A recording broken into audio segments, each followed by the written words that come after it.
What's up, fam? I'm Monique. I'm Christy. And today we're at Foley's Fitness in South Portland, hitting a leg day. So follow us along and get your big glute pump in and destroy your legs with us. That was really bad. Destroy your legs with us. I'm so bad when it comes to like... Tell me what you see in me. Gotta be something different. You must be made for me. Patience is nothing. Me and Christy are working out today, and we're going to take you through a leg workout that will destroy your booty. Get yourself a gym partner to hold you accountable, and let's... Okay guys, so I don't know if I've properly introduced my fitness business to you guys yet, but it is called Project Wild Fitness, and I do predominantly online coaching, but I also do in-person coaching when I'm back in the US as well. So to start off this killer leg day, we have the conventional deadlift, which I'm doing here in this video. First, you're gonna wanna step up to the bar with your shins touching the bar and have a nice shoulder width stance. So you're gonna wanna grab the bar. Your hands want to be right outside where your shins are. When you reach down, you want your knees to be at a 90-degree angle, and you want your shins to be completely vertical. You want your arms to also be completely vertical. You don't want to be reaching over the bar. You don't want to be too far behind. So once you reach the bar, you're going to take a big breath in, and you're going to brace your core, which is something that's often overlooked with the deadlift. You need to brace your core, take a big breath in. You need to roll your shoulders back by engaging your lats. Look up, and then I want you to push away the floor with your feet. I don't want you pulling the bar up with your arms or your back or anything like that. The deadlift is meant to work your posterior chain. It's a compound movement, so you're gonna be engaging more than just one muscle group, but it's a really great exercise overall and something I recommend you start your workout with. So next up, we have the Barbell Hip Thrust, which is one of my favorite exercises ever. Highly recommend getting a thick pad to use while you hip thrust to protect your pelvis. This is a thick one that I bought online, which has been honestly so important for me and helping me move more weight off the ground without hurting myself. So first, what you want to do is you want to sit up against a bench, and you want to have your back completely flat and your butt scooched up right against the bench. Then what you're going to do is you're going to put your pad down, and you're going to roll the bar over your pelvis. And then you're going to move your feet closer to you and kind of pull them underneath you. That's what I like to do, and get them right underneath you so that when you extend up into your hip thrust, your knees are going to be at a 90-degree angle. Now, this sounds easier and looks easier than it is, but actually getting your foot placement is the hardest part about the hip thrust. So once you figure out your foot placement, you're gonna be golden. You're gonna be so good at these. Then what I want you to do, similar with the deadlift, I want you to take a big breath in and brace your core. Again, we're gonna be engaging our lats. We're gonna grab onto the bar right outside of where our hips are. Take a big breath in, and I want you to push up with your hips. This is a hip hinging movement. So you wanna think about pushing up with your hips, squeezing your glutes at the top, and really feeling that contraction. You wanna make sure that your chin stays tucked the entire time.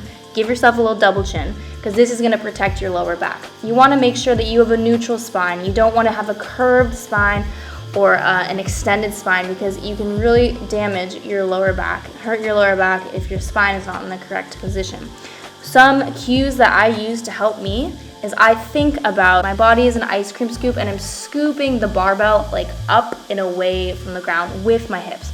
So this entire movement is initiated through your hips. You're not using your arms, okay? You're pushing through your heels, your entire foot, but mostly your heels to get that hip thrust movement. You should be feeling this mostly in your glutes. Obviously, your hamstrings, your quads are gonna be working a little bit because this is a compound movement, and your back muscles too. This is predominantly to target your glute muscles, okay? So you're gonna be fatigued after these ones, but again, your foot placement and where your back is on the bench is going to be the most important part. The bottom of your sports bra is where your back should be hitting against the bench, okay? So one more time to show you guys.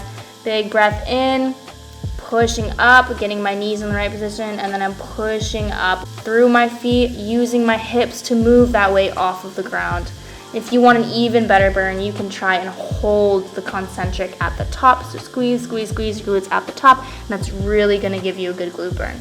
At the end here, Kristy and I wanted to challenge ourselves, so we went for a personal record or a PR, and that is when you push yourself to move the most weight that you can for as many reps as you can. So I was able to move 330 pounds for 6 reps, and I did that twice, so I really impressed myself.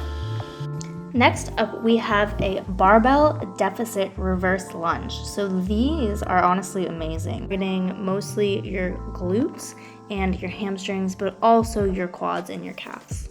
So what you're gonna wanna do is you're gonna put a plate down underneath you so you have a little bit of a deficit. This is what you're going to step on. So you're gonna load the bar onto your traps, brace your core, push up, step back onto the plate.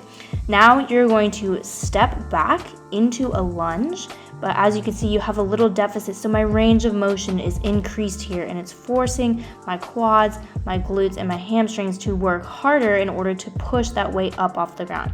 So you want to maintain neutral spine. Your core needs to be braced the entire time, taking a big breath in at the top. And then when you step back, the key to this movement is keeping all of your weight in that front foot. So that front leg, that is your working leg. That is the leg that you're using to stabilize yourself, right?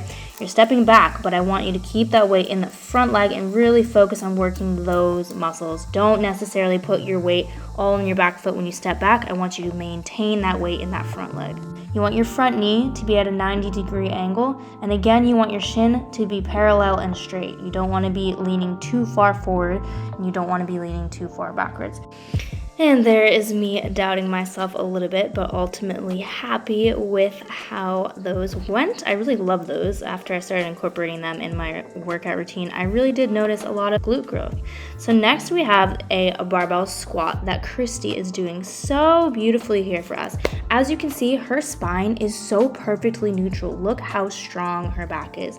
Her feet are a little bit wider than shoulder width apart. She's bracing at the top her core, and she's moving down and then pushing the floor away.